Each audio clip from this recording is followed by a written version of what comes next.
오늘 우리가 읽었던 9장 말씀은 아주 간단한 스토리 하나를 갖고 있습니다.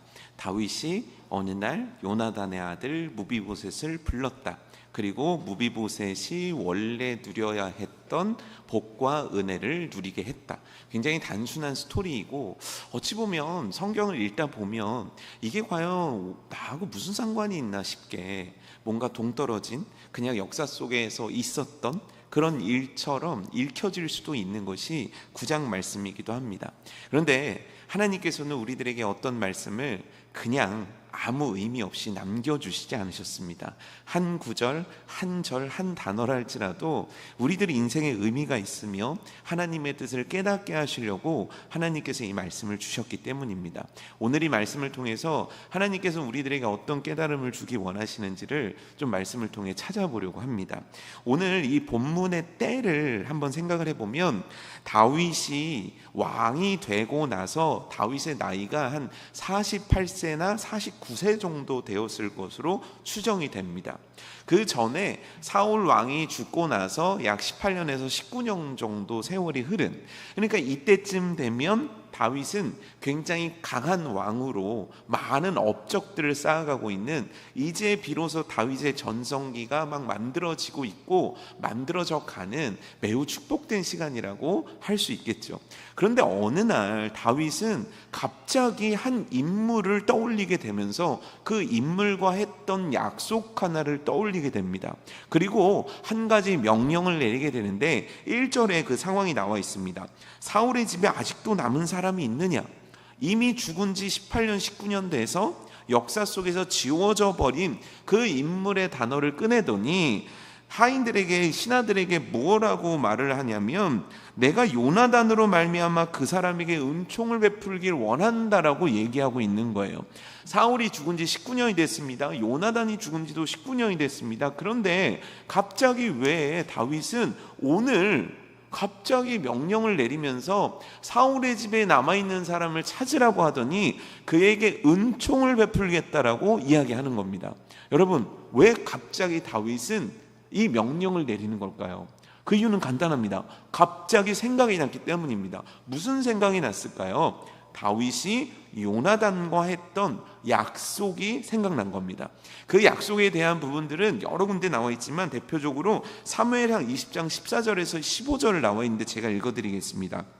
너는 내가 사는 날 동안에 여호와의 인자하심을 내게 베풀어서 나를 죽지 않게 할 뿐 아니라 여호와께서 너 다윗의 대적들을 지면에서 다 끊어버리신 때에도 너는 내 인자함을 내 집에서 영원히 끊어버리지 말라 하고, 우리가 읽은 말씀이 사무엘 하이고 제가 여러분들에게 읽어드린 말씀은 사무엘 상입니다.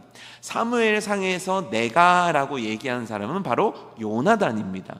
근데 요나단이 제가 읽어드린 말씀에서 뭐라고 얘기하냐면, 나와 내 자손을 끊어버리지 말아라. 살려둬야 된다. 너 우리들에게 영원토록 내 자손을 끊어버리는 것이 아니라 은혜를 베풀어서 나로 하여금 내 자손들이 이어가도록 만들어줘야 돼 라고 얘기하고 있는 겁니다. 왜 갑자기 이런 얘기를 하는 걸까요? 이 당시의 상황을 보게 되면 어떤 상황이냐면, 다윗이 골리앗을 치고 전국구 스타가 되고 백성들에게 막 칭송을 받습니다. 그런데 이렇게 백성의 칭송을 받는 다윗을 미워한 자가 있었으니 그의 이름은 사울이라. 사울이 죽이려 든다는 거예요, 다윗을요. 자, 그렇다면 여기서 말하는 요나단은 누구의 아들일까요? 사울의 아들입니다. 그러면 요나단 입장에서 내가 이제 앞으로 사울을 이어서 왕이 돼야 되려면 누가 없어야지 내가 왕이 될 수 있습니까? 다윗이 없어져야 되는 거예요. 그래서요, 지금 요나단과 사울은 힘을 합쳐서 뭐를 해야 되냐면 어떤 방법을 쓰더라도 다윗을 죽여야 됩니다. 사울은 안 거예요. 그래서 암살자를 보내기도 하고 지명수배를 내려서 끊임없이 다윗을 죽이려고 엄청난 에너지를 쏟아붓습니다. 그런데 갑자기 요나단은 다윗에게 이와 같이 얘기하는 거예요. 너 나를 살려줘야 돼. 너 내 자손을 살려줘야 돼. 왜 이렇게 얘기하는 겁니까? 하나님께서 너를 왕으로 세우실 거야.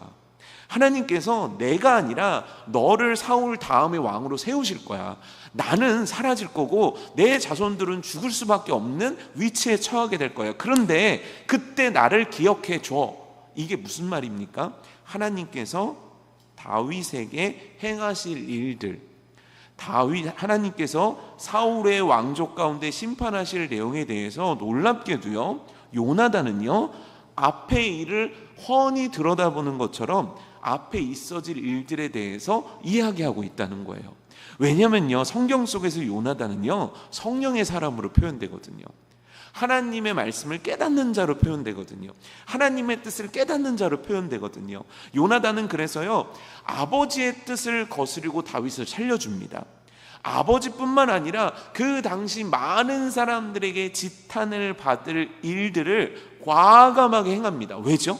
이유는 간단합니다. 그것이 오늘 나를 향한 하나님의 뜻이었기 때문이에요. 여러분, 굉장히 놀라운 겁니다. 요나단의 입장에서 다윗을 살려준다, 그럴 수 있는 일이 아닙니다. 이거는 왕에 대한 반역행위예요. 얼마나 많은 신하들의 지탄이 있었겠습니까? 얼마나 아버지의 심한 꾸중이 있었겠습니까? 그리고 자기도 어떻게 될지를 아는 상황 속에서 다윗을 살려준다는 것이 얼마나 어려운 일이겠습니까? 그런데 그 모든 상황에도 불구하고 요나단은 결정을 해요. 내가 하나님 뜻을 따르는 것이 가장 중요해. 내가 오늘 사람의 눈치를 보면서 사람의 비위를 맞추는 건 중요하지 않아. 내가 왕이 되는 건 중요하지 않아. 내 자손들이 왕가가 되는 건 중요하지 않아. 오늘 제일 중요한 건 그의 나라와 그의 의를 구하는 거야. 그의 나라와 그의 뜻이 이 땅 가운데 이루어지는 거야. 여러분, 요나단의 믿음 대단하지 않습니까? 그런데요, 이 일을 행하는 요나단의 상황은 결코 좋지 않았다는 거예요. 그럼에도 불구하고 요나단은 자기의 모든 것을 걸고 자기의 모든 생명을 걸고 다윗을 살려내고 다윗과의 약속을 지켜준단 말이에요. 그래서 하나님께서는 오늘 18년 19년이 지난 오늘 다윗에게 생각나게 하신 거예요. 다윗이 갑자기 인생을 돌이켜 보니까 아 맞다, 내 인생에 요나단이라는 사람이 있었지, 아 맞다, 그와 했던 약속이 있지, 이게 아니라 하나님께서 요나단의 순종을 기억하시사 요나단의 그 하나님의 뜻을 따르려고 모든 것을 버린 그 선을 생각하시사 오늘 다윗으로 하여금 기억하게 하셨다는 거예요. 그와의 약속을 말입니다. 그렇다라는 건 뭐냐면 하나님께서는 우리들의 순종을, 우리들이 하나님의 뜻대로 살아가려는 그것을, 우리들이 오늘 하나님의 뜻을 준행하려고 몸부림치는 그것을 기억하신다는 거예요. 시편 25편 7절에 이런 말씀이 있거든요. 여호와여, 내 젊은 시절의 죄와 허물을 기억하지 마시고 주의 인자하심을 따라 주께서 나를 기억하시되 주의 선하심으로 하옵소서. 주님은 기억하시는 분입니다. 나의 선함도 기억하시고 나의 악함도 기억하시는 분입니다 라는 내용을 시편 25편 7절은 담고 있는 거예요. 그럼 여러분들에게 퀴즈 하나 드리겠습니다. 나는 그럼 하나님께서 기억하고 계시다면 무엇을 심어야 될까요? 하나님께서 나의 일거수일투족을 보고 계셔. 그런데 내가 했던 것들을 기억하고 계셔. 그렇다면 내 인생 가운데 선을 심어야 되겠습니까? 악을 심어야 되겠습니까? 선을 심는 것이 당연한 거죠. 이건 주일학교 아이들도 다 맞출 수 있는 질문 아닙니까? 선을 심어야 된다는 거예요. 그 선이 뭡니까? 하나님 앞에 선이 뭡니까? 도덕적으로 착한 겁니까? 하나님 앞에 선이 뭡니까? 내가 어떤 의로움에 차서 하는 행동입니까? 아닙니다. 하나님 앞에 선은 그의 말씀을 준행하는 그것입니다. 근데 여러분, 그의 말씀을 준행할 때 세상이 도와줍니까? 사람들이 도와줍니까? 여러분들의 의지는 항상 하나님 말씀 앞에 복종하고 순종합니까? 절대 그렇지 않거든요. 그럼에도 불구하고 몸부림치듯이 싸워내는 것, 그의 뜻에 순종하려고 애를 쓰는 것, 그의 뜻 앞에 복종하려고 내가 수고하고 땀 흘리고 애쓰는 그것, 그 선한 행동, 하나님은 그것들을 기억하신다는 거예요. 그리고 반드시 갚아주신다는 거예요. 선을 행함에 선으로 갚아주신다는 거예요. 갈라디아서 6장 9절 말씀에 우리에게 너무 위로가 되는 말씀이 있습니다. 우리가 선을 행하되 낙심하지 말지니 포기하지 아니하면 때가 이름에 거두리라. 하나님 앞에 선을 행하고 있니? 그런데 그것들이 이루어지지 않고 있어서 지치니? 너희들 하나님께서 원하시는 뜻 앞에서 순종하고 있니? 그런데 그 열매가 나타나지 않아서 너희들 너무 힘드니? 그런데 걱정하지 말아라. 하나님은 기억하신다. 그리고 반드시 거두게 하신다. 그 약속을, 요나단과의 약속을 19년 만에 하나님은 거두게 하고 계시다라는 거예요. 여러분, 바라올 건데, 여러분들이 정말 하나님 뜻대로 순종하고 있는데 잘 되지 않는 것들이 있습니까? 결과가 잘 나오지 않는 것들이 있습니까? 이제 어제 우즈베키스탄에 우리 중고등부 아이들이 참 나오는데 참 교회 사역은 신비롭습니다. 뭐냐면 희한해요. 잘은 모르겠는데 떠날 때 얼굴과 돌아올 때 얼굴은 달라요. 무슨 말씀인지 아십니까? 떠날 때는요, 얘네들이요, 교회를 같이 10년 막 이렇게 다녔는데도 다 남이에요. 네. 그리고 막 봐도 인사도 안 해요. 그런데 갔다 오면 애들이 변화가 돼 있어요. 여러분, 세상에 7일 만에 사람을 변화시킬 수 있는 곳은요, 2박 3일 만에 사람을 변화시킬 수 있는 곳은요, 교회밖에 없습니다. 어디 한번 가보세요. 해병대 캠프를 가보시든가 군대라도 가보십시오. 군대 갔다 오면 언제 변합니까? 말년 휴가 나올 때 이미 다 깨져 있습니다. 절대 사람은 바뀌지 않아요. 근데 신기하게 교회 수련회, 교회 선교는 놀라운 게 사람을 바꾸는 능력이 있는 거예요. 이제 어제 저도 이제 애들하고 어땠어 막 얘기를 하는데 윤수가 한 대목을 얘기해 주는데 제가 너무 웃긴 거예요. 뭐냐면 우즈베키스탄이 기온이 40도가 넘잖아요. 근데 이제 이동을 하려고 딱 택시를 탔대요. 그런데 기사가 에어컨이 고장났다고 그러더래요. 와, 어떻게 합니까? 그러더니 기사가 문을 열더래요. 근데 여러분, 기온 40도에서 바람을 쐬면 무슨 느낌인 것 같으십니까? 네, 건식 사우나에서 입을 벌리고 선풍기를 트는 거하고 똑같은 거예요. 얼마나 덥고 뜨거웠겠습니까? 그런데 우리 꼬맹이들이 하는 얘기가 뭐냐면, 아빠 신기하지? 한 명도 불평하는 사람이 없어.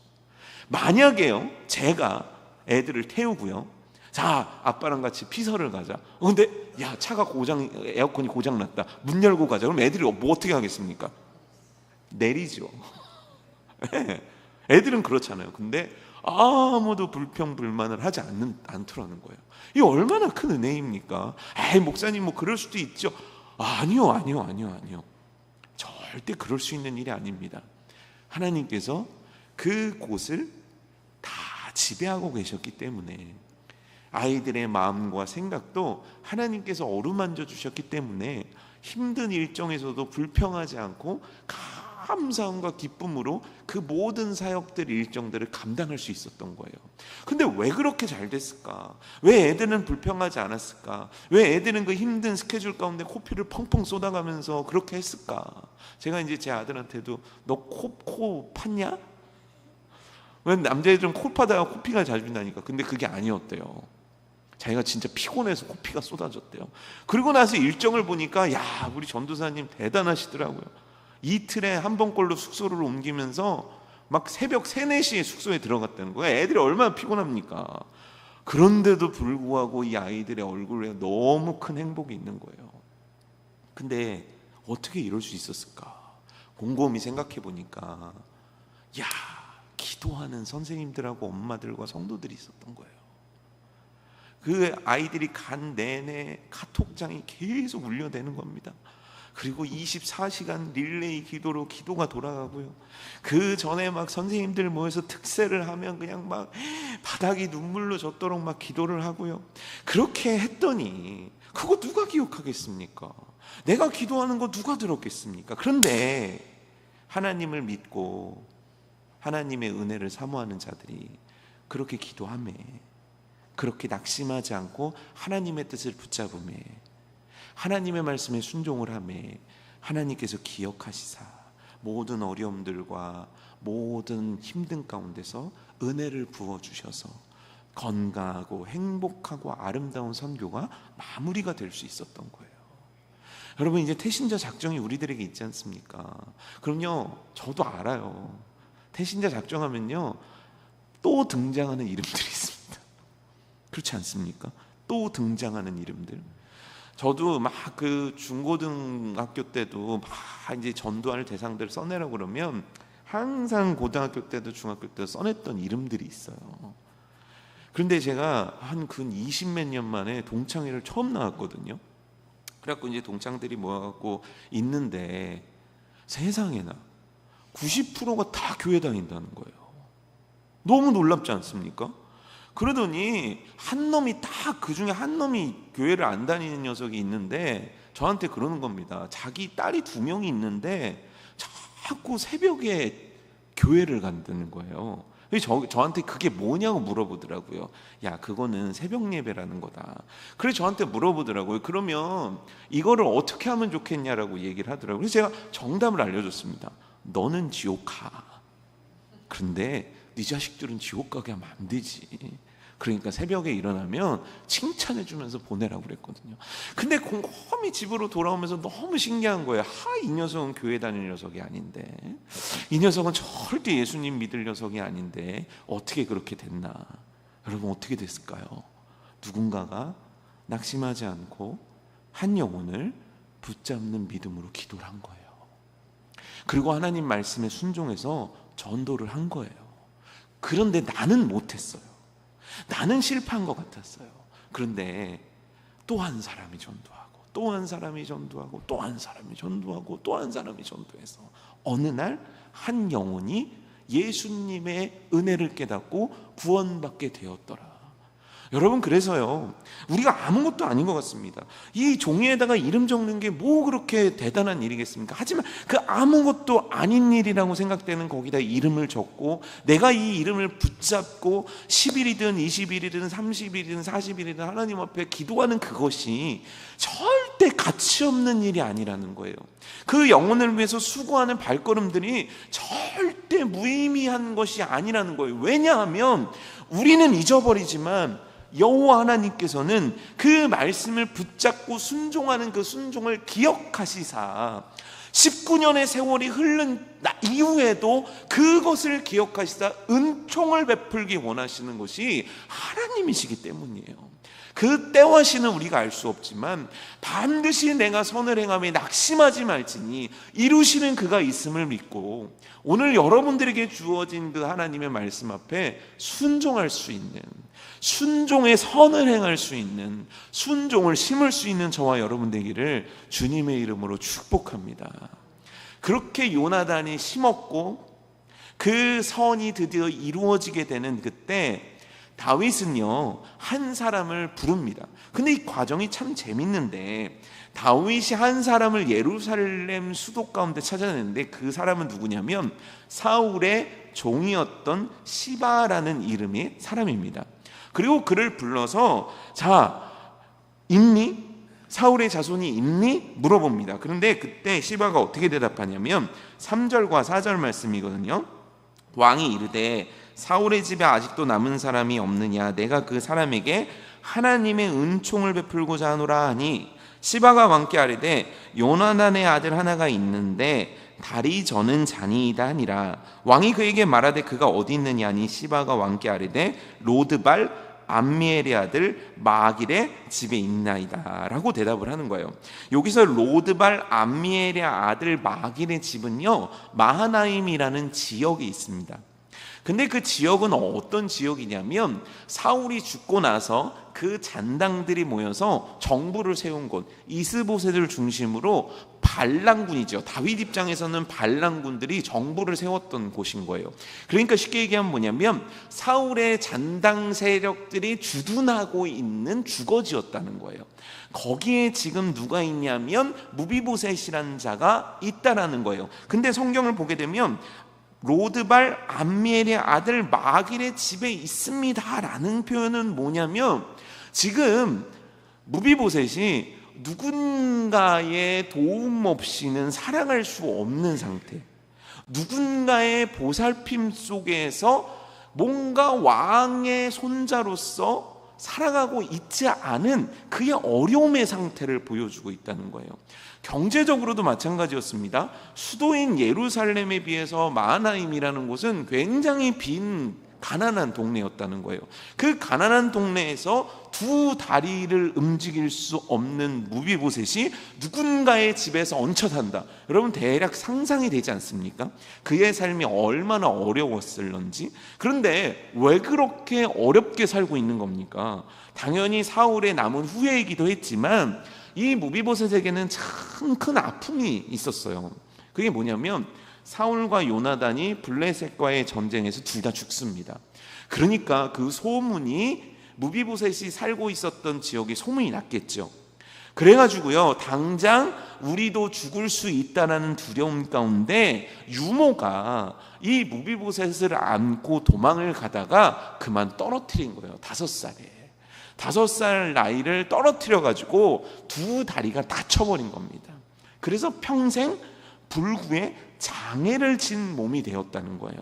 그리고 나서 세월이 훌쩍 거의 20년 가까운 세월이 흘러버린 거죠. 그러니까 추정해 볼 수 있는 건 지금 무비보셋의 나이는 24 또는 23 또는 25, 요 정도 나이인데 다리를 쓸 수 없는 장애를 갖고 있는 가난한 비운의 왕자였다는 거예요.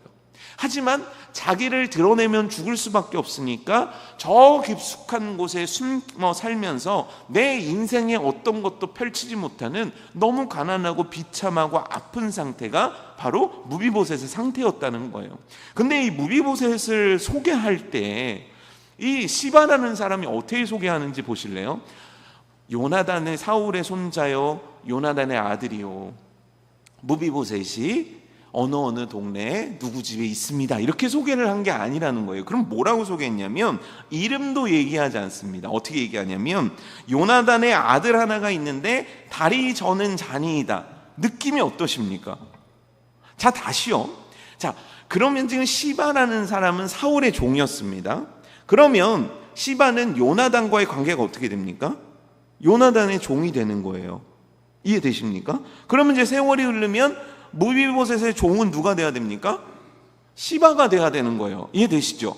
주인이 너는 이제 노예에서 해방됐다라고 얘기하기 전까지 그는 계속 대대로 종으로 대대로 섬겨야 되는 거예요. 근데 지금 그 시바가 자기의 주인을 뭐라고 얘기하냐면 다리 저는 자라고 하면서 폄하하면서 얘기하고 있다는 겁니다. 그 당시에 장애를 입고 있다는 뜻은 뭐냐면 저주받은 인생을 뜻하는 거거든요. 그럼에도 불구하고 자기가 주인인 어떤 주인의 자손에 대해서 섬기고 있는 종의 모습이 아니라 시바는 다리 저는 자가 있을 겁니다, 있습니다, 이렇게 얘기를 하는 거예요. 그런데 재밌는 건 뭐냐면 시바가 지금 누리고 있는 삶이 어떤 삶인지가 나오는데 10절 말씀 하반절에 보면 어떻게 나와 있냐면 시바는 아들이 15명이요. 여러분 종이 아들을 15명 낳을 수 있습니까? 어렵겠죠, 그렇죠? 부인이 여러 명이란 뜻입니다. 그리고 나서 종이 20명이라. 아니 종 주제에 종이 20명이래요. 이게 지금 무슨 얘기입니까? 근데 성경을 보게 되면 다윗이 왕이 됐다, 그리고 나서 사울의 모든 재산을 압수했다, 이런 기록 없습니다. 오히려 사울이 죽은 것에 대해서 다윗은 아파했어요. 그럼 그 재산 지금 다 누구한테 있다는 겁니까? 시바가 누리고 있다는 거예요. 무비보셋이 누려야 될 부유함을 다 자기가 착복해서 종인 주제에, 노예인 주제에, 무비보셋을 그렇게 보살피고 살아야 되는 주제에 지금 어떻게 하고 있냐면 자녀를 15명 두고 노예를 20명 돌리면서 사울의 모든 재산과 부유함들을 자기 것마냥 쓰고 살고 있다는 거예요. 그러면 여기서 무비보셋의 아픔이 느껴지십니까? 인생의 장애에 대한 아픔. 무비보셋이 시바라는 사람한테 무시당하면서 핍박받는 아픔. 숨만 쉬고 있지 인생에 어떤 소망도 없는 그 아픈 말입니다. 그런 무비보셋을 하나님께서 기억하셨다는 거예요. 내가 무비보셋의 인생을 바꾸어줘야겠다. 내가 저 고통 속에 사는 무비보셋의 인생을 역전시켜주고 싶다. 오늘 이게 하나님의 놀라운 뜻이었다는 거예요. 그리고 그 뜻을 깨달은 다윗은, 하나님의 그 마음을 깨달은 다윗은 이제 드디어 무비보셋에게 사람을 보내어서 그를 데리고 오게 합니다. 자, 여러분 생각해 보십시오. 어느 날 갑자기 숨어 살던 무비보셋에게 막 말을 탄 병사들이 와가지고 문을 쿵쿵쿵 두드리더니 다윗이 당신을 오랍니다. 자, 그때 무비보셋의 마음에는 기쁨이 가득했겠습니까? 두려움이 가득했겠습니까? 두려울 수밖에 없죠. 너무너무 무서울 수밖에 없을 거예요. 왜요? 사울의 자손은 죽어야 돼요. 그게 그 당시 모든 나라들이 행하던 일이었기 때문이에요. 그러니까 얼마나 두려움 가운데 갔겠습니까? 그래서 그 앞에 딱 가자마자 다윗이 뭐라고 하냐면 9장 7절을 보면 다윗이 그에게 이르되 무서워하지 말라라고 얘기하는 거예요. 얼마나 사시나무 떨듯이 떨고 있으면, 얼마나 무서워하고 있으면 너 무서워할 필요 없다. 그리고 나서 다윗은요 무비보셋에게 은혜를 베풀기 시작하는데 크게 세 가지 은혜를 베풉니다.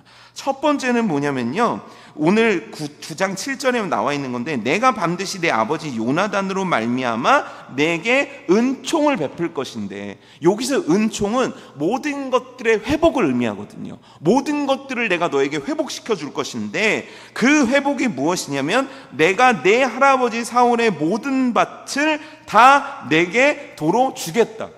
시바에게 있었던, 시바가 누리고 있었던 모든 것들을 다 가져다가 원래 네가 누려야 되는 것으로 너에게 주겠다는 거예요. 자, 그러면 무비보셋은 하루아침에 가난뱅이에서 부자가 된 겁니까? 아닙니까?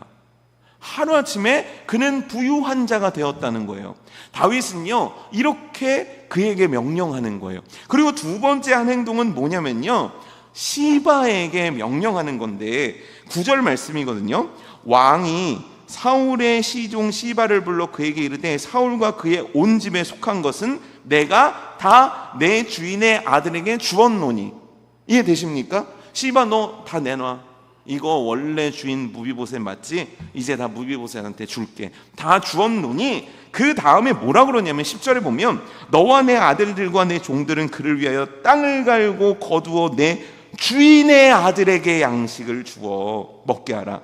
그러나 내 주인의 아들 무비보셋은 이라고 넘어가는 거예요. 뭐냐면 지금 하나님께서 시바에 대한 그 모든 불의한 것들을 심판하시고 무비보셋을 주인으로 세워주시는 두 번째 일을 하시는 거예요. 재산을 다시 갖게 하시고 빼앗겼던 그 종과 주인의 관계를 다시 회복시키셔서 그 자기를 업신여겼던 시바가 자기를 올려다보도록 만들고 있다는 거예요. 세 번째는 뭐를 하냐면 이게 대단한 건데 10절입니다. 하반절인데 무비보셋은 항상 내 상에서 떡을 먹으리라. 이게 뭡니까? 내 상에서 떡을 먹는다는 거예요. 여러분 식구가 무슨 뜻입니까? 같이 밥을 먹는 사이를 식구라고 하는 거예요. 이 얘기는 뭐냐면 고대 근동은요 가족이 식사하는 자리에 누군가를 초청하는 그 의미가 뭐냐면 넌 내 형제다라는 뜻이에요. 굉장히 큰 의미가 있는 거예요. 지금요 다윗은 사울의 아들 무비보셋에게 자 나하고 밥 한 끼 먹자라고 얘기하는 게 아닙니다. 너의 사는 날 동안 너는 내 아들들과 같이 이 자리에서 같이 밥을 먹게 될 거다. 이 얘기가 뭡니까? 넌 왕자와 같은 자격을 오늘부터 누리게 될 거야. 이 뜻입니다. 근데 생각을 해보십시오. 무비보셋의 핏줄은 누구의 핏줄입니까? 자기를 죽이려고 했던, 다윗을 죽이려고 했던 사울의 핏줄인 거예요. 반역자란 말이에요. 언제든지 나라를 뒤엎을 수 있는, 반역할 수 있는 가능성이 있는 사람이에요. 무비보셋 인생에는요 지금 있을 수도 없는 일들이 일어나고 있는 겁니다. 내가 감히 왕자가 된다고? 내가 감히 다윗과 식사를 하게 된다고? 그런데 하나님께서는요 이렇게 놀라운 회복을 그에게 명령하시고 그에게 주시는 거예요. 왜요? 요나단의 선을 기억하시사 오늘 그의 아들 무비보셋, 아무 소망도 없고 아무 미래도 없는 그의 인생을 단숨에 역전시켜 주고 계신 거예요. 그런데요, 이 스토리는요 무비보셋에게만 있던 스토리가 아니었습니다. 다윗도요 자기 인생에서 이런 고백을 합니다. 시편 23편 5절에 어떤 내용이 있냐면, 주께서 내 원수의 목전에서 내게 상을 차려주십니다. 여기서 상이라는 건요 밥상이에요. 하나님과의 관계를 회복하는 거예요. 하나님께서 날 위해서 이와 같은 밥상을 차려주셨는데 누구 앞에서 차려주셨냐면 내 원수들이 보도록 해주셨다는 거예요. 여러분, 이거 무비보셋 스토리하고 너무 비슷하지 않습니까? 무비보셋에게 원수가 자기를 보는데 우러러 보도록 왕의 식탁을 차려줬다는 거예요. 그런데요, 이거는 다윗, 무비보셋 이야기가 아닙니다. 우리 이야기예요. 여러분, 우리가 누구입니까? 무비보셋입니다.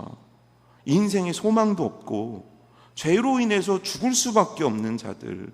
여러분들에게 무슨 소망이 있으셨습니까?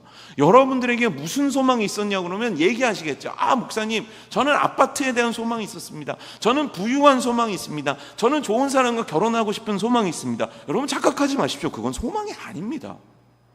크리스천들에게 주어진 소망은 천국 소망밖에 없습니다. 천국을 가는데 필요한 것들을 하나님께서 주시는 거죠. 그런데 중요한 천국 소망도 품을 수 없는 자들이 우리 아니었습니까? 저 아니었습니까? 왜요?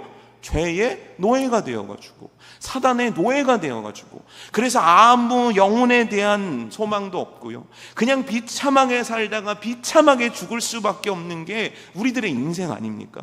그런데 예수 그리스도로 말미암아 내가 아니라, 내가 얼마나 착하고 내가 얼마나 훌륭하고가 아니라 예수 그리스도 그분의 은혜로 말미암아 그분께서 하나님의 말씀에 순종하셔서 십자가에 못 박히셔서 모든 물과 피를 다 나를 위해 쏟아주심으로 말미암아 그 십자가의 보혈과 은혜로 말미암아 우리가 왕의 식탁 위에 설 수 있는 하나님의 아들 된 거 아니냐는 거예요.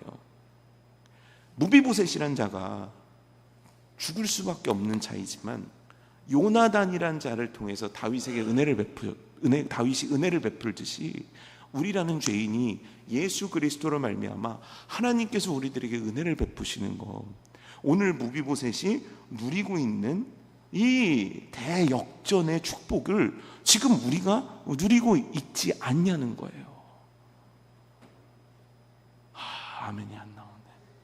상대. 왜냐면요, 왜 우리에게 이런 은혜에 대한 말씀이 왔을 때 우리들이 감격하지 못하냐면요, 첫 번째는 뭐냐면 내가 무슨 은혜를 받았는지를 몰라요. 내가 얼마나 비참한 상태에 있는 인간인지에 대해서 우린 전혀 알지 못해요. 그러니까 내가 얼마나 큰 은혜를 받은 자인지를 모르는 겁니다. 동시에 내가 얼마나 오늘도 큰 은혜를 받고 있는 자인지를 모르는 거예요. 제가 오늘 아침에 출근을 하는데 참 사람이 신기하죠. 아침에 커피가 먹고 싶은 거예요. 출근을 하는데. 근데 마침 누가 저한테 메가커피 2,000원짜리 쿠폰을 준 겁니다. 그래서 차를 몰고 나와서, 원래 차를 안 몰고 걸어 나오는데 오늘따라 차를 가고 싶다는 마음에 차를 갖고 가서 저기 꽃동네에 있는 메가커피에서 아이스 아메리카노를 탁 사가지고 룰루랄라 하면서 신나게 교회로 오고 있었어요. 근데 이게 웬일입니까? 교회 앞에 포장도로 공사를 하는 거예요.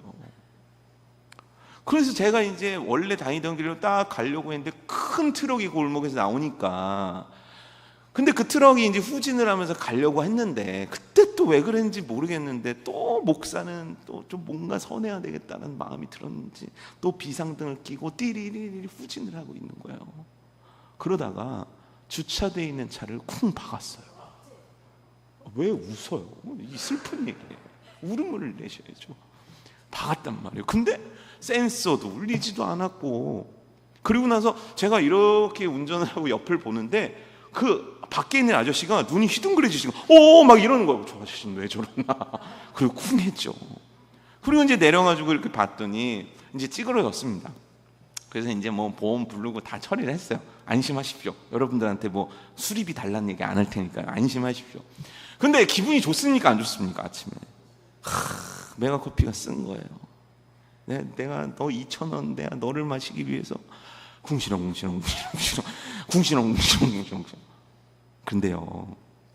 그런데요 제가 한 얘기가 아니라 누군가가 지나가면서 이런 얘기를 하더라고요. 이봐요, 여기 사람 안 타고 있는 게 천만 다행입니다.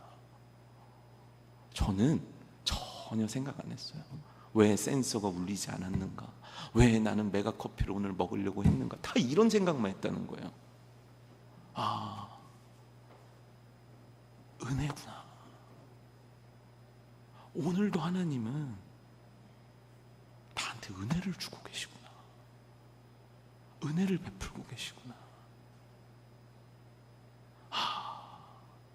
내가 이 받은 은혜도 너무 큰데 오늘 받고 있는 은혜가 정말 하나하나가 너무 소중하고 너무너무 귀한 거구나.